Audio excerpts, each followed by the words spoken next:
All right, it's a well-known fact that Cherokee is often played at scorching tempos.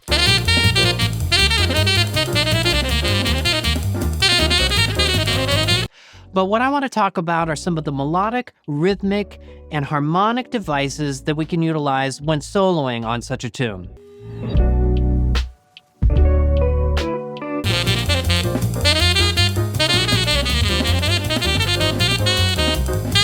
All right, let's get right into it and talk about phrasing and shapes.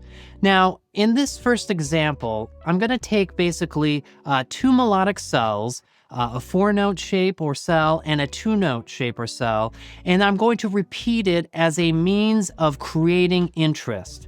Now, remember, repetition is one of the strongest devices that we can utilize to create interest. It allows the listener to kind of grab onto something. It also allows the rhythm section to maybe create energy underneath. Let's look at this first example. I'll just play through it.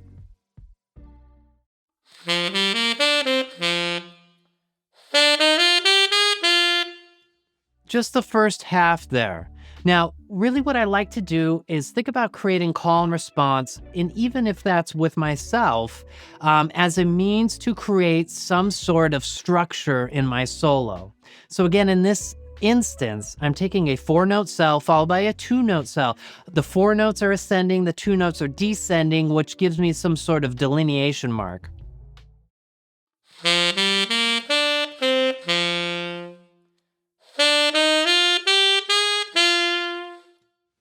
I have primarily kind of some stepwise motion in the ascending and then leap in the descending. Again, that's kind of giving me this call type of attribute from the call and response. Now look at the second half of that measure.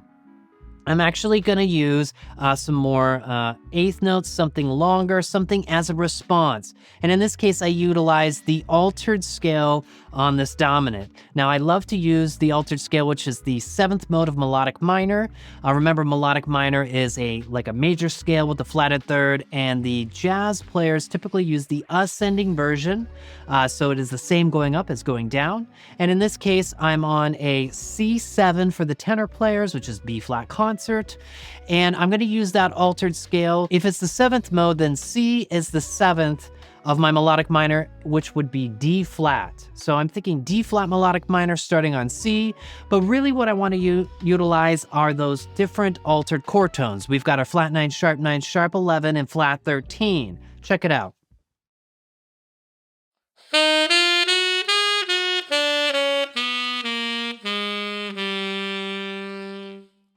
You'll notice that I resolved it there to the 3rd of the next chord, which would be an F major for the B flat instruments.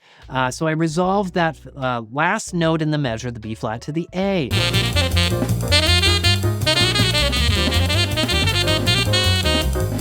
Now again, if we're going to set up a lot of tension in a certain area or a certain chord, we often want to find some clever ways or ways to resolve that. Now I used simply some voice leading by half step. Let's look at example number 2.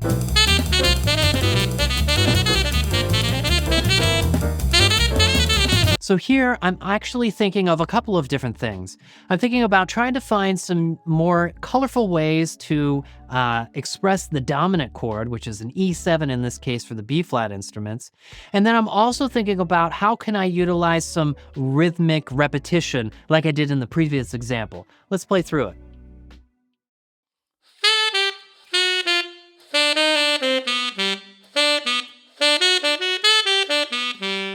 So I'm really trying to create some rhythmic interest with that repetition of that 2-note cell. Now, what happens then is I set up that expectation, and I sort of fulfill it by keeping congruent or similar with where I'm placing those 2-note melodic cells, either on beat 3 or beat 1, but I interject a nice colorful melodic line which actually stems from the harmonic major scale, or really it's similar to what we would find in the altered scale. I've got my natural third, I've got my flat 9, I've got my sharp 9. So you could also think of this as stemming from the harmonic major scale. In this case, it would be C harmonic major over this E7. Now remember, harmonic major is just simply a harmonic minor scale, but with the raised third. So if I play C harmonic major, I've got an E natural, I've got a G natural, but I've got an A flat or a G sharp and a B natural.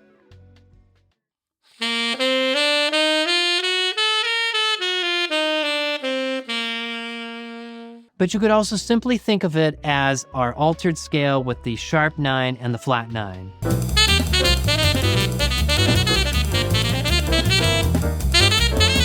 Let's check out example number 3.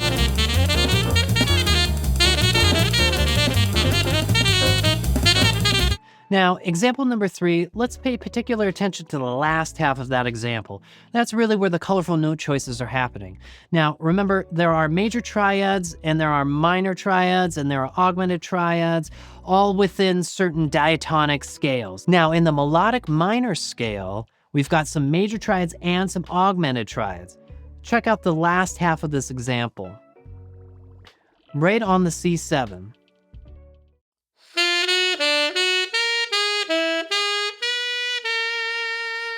So right there, I'm taking from the melodic minor scale. Now, I'm actually utilizing the D flat melodic minor over the C7, which would be the 7th mode of D flat, would be the altered scale. So I'm actually utilizing 2 triads from that altered scale.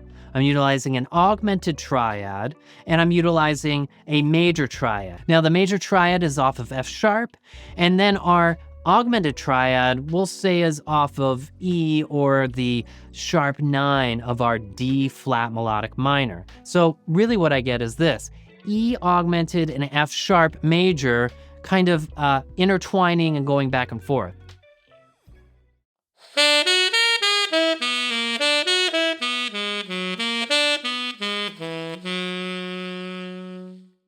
Now, if we look at our example I have,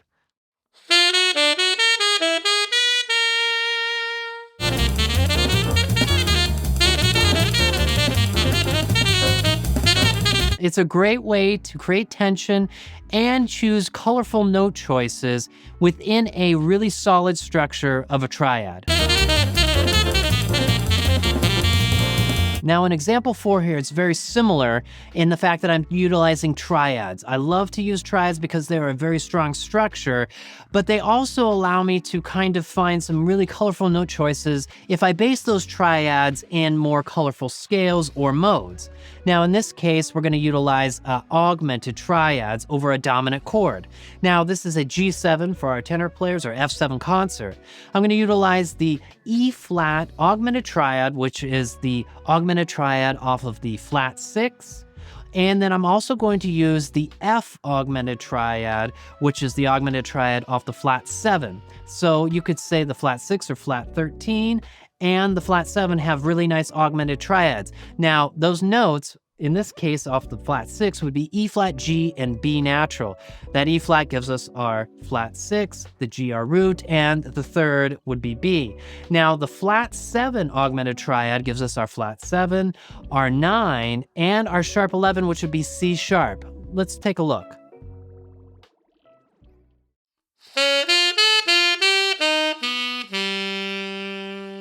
Again, a really great way to create color and interest within a very solid structure that is really accessible. I can then just intertwine those and create different shapes.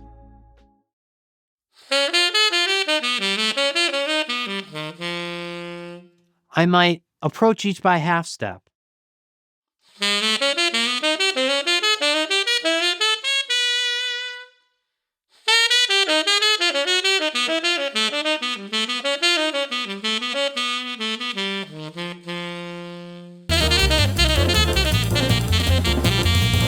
So there are some harmonic, melodic, and rhythmic devices that you can utilize on even a fast tune such as Cherokee. We talked about shapes. We talked about modes of melodic minor. We talked about rhythmic displacement. We talked about finding colorful note choices with triads. Happy practicing.